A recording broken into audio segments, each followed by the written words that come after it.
बिहारी जी जब प्रकट हो गए वृंदावन में, शुकुंज बिहारी लाल, बांके बिहारी लाल, तो 12 सोने की मोहर नित्य प्रकट हुआ करती थी उनके चरणों से। स्वामी श्री हरदास जी ने जब ये देखा कि ठाकुर जी के चरणों से नित्य 12 सोने की मोहर प्रकट होती हैं, तो कहीं कभी भविष्य में चल के किसी साधक का मन बिगड़ ना जाए, उसके लिए उन्होंने नियम बना दिया कि जितना धन बिहारी जी के चरणों से प्रकट होगा सब बिहारी जी की सेवा में ही लगेगा। कोई अगर अपने प्रयोग में, अपने अपने भाव में उसका प्रयोग करेगा, उसका नाश हो जाएगा। तो नित्य स्वामी श्री हरदास जी महाराज 12 सोने की मोहरों से 56 भोग बनाते थे।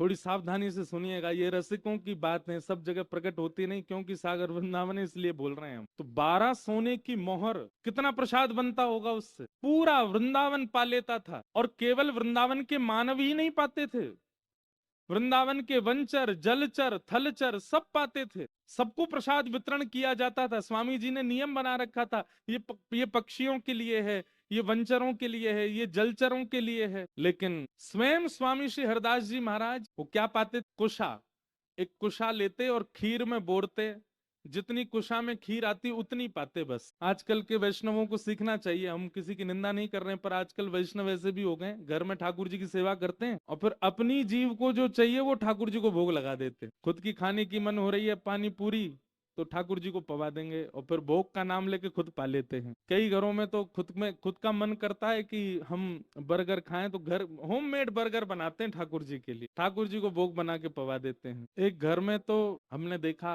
परोसा गया हमको भी, मैंने कि भाई ये क्या है, बोले महाराज जी ठाकुर जी को भोग लगा। मैंने ये है क्या, बोले हरा भरा कबाब। मैं ठाकुर जी नाक बंद करके मुंह सकोड़ के भाग जाते होंगे। भाई देखो, एक बात याद रखिएगा, भगवत सेवा में कितनी सावधानी रखनी पड़ती है।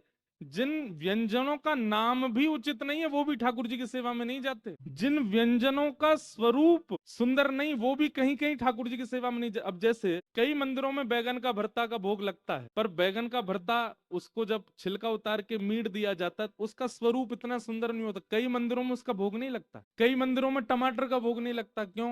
क्योंकि खोलने के बाद उसका स्वरूप लाल लाल होता है। गाजर का भोग नहीं लगता, मूली का भोग नहीं लगता, प्याज लहसुन ही बदनाम है, पर बहुत सारी सब्जियां हैं जिनका भोग नहीं लगता ठाकुर जी। क्यों? क्योंकि भावना ऐसी, लाला छोटो सो है, और छोटो सो लाला जब ऐसी विचित्र